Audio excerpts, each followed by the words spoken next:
Indian news now, because on his visits abroad, Narendra Modi does often draw a huge crowd among overseas Indians. But back home, his government has been cracking down on critics in the Indian diaspora. Ahead of the election, his government has cancelled visas and residency permits of overseas Indians. These are people particularly who've been critical of his government's policies.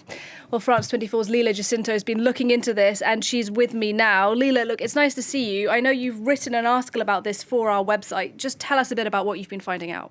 Well, Nadia, it's all about an acronym, OCI, which stands for Overseas Citizens of India. Now, I just need to give you a bit of a background.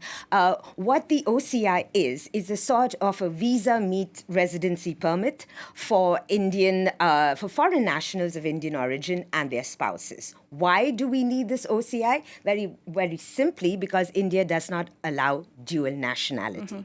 So it was a way to make it easier for Indians and their spouses to enter and live in India.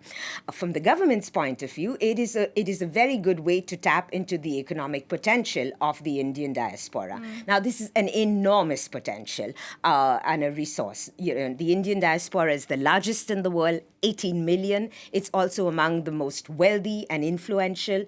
Remittances can contribute to around 3% of India's GDP, and which is why when Prime Minister Narendra Modi goes to on foreign visits, particularly to countries with big Indian communities like the US, UK, Australia, you see him addressing these mass rallies of his supporters. Now, these are his supporters in the diaspora, but for his critics, as you mentioned, it's a very different story.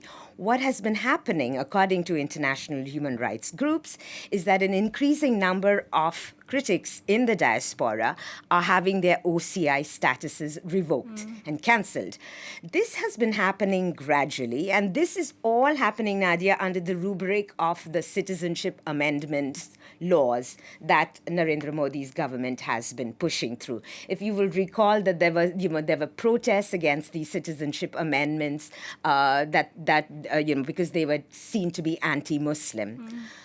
The OCI regulations were also changed under this rubric. It did not get a lot of notice, but what the government introduced was means for the government to cancel these statuses, and cancelling them based on what critics say is a means of silencing the Indian diaspora, because certain professions like academics, writers, journalists are particularly targeted.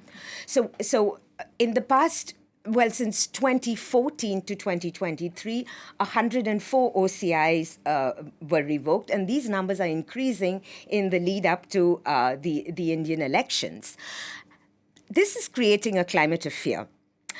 And behind the numbers, really, is a story of, human loss, because Indian nationals, Indian foreigners of Indian origins are being denied access to the country, denied access to family members, many of whom are ailing and aging, and also livelihood. So, my story tries to really look into all aspects of it, but particularly the human angle of it and what this means for dissent and the state of democracy. OK, well, tell us about one of the women you spoke to then whose OCI card, this infamous card, was cancelled.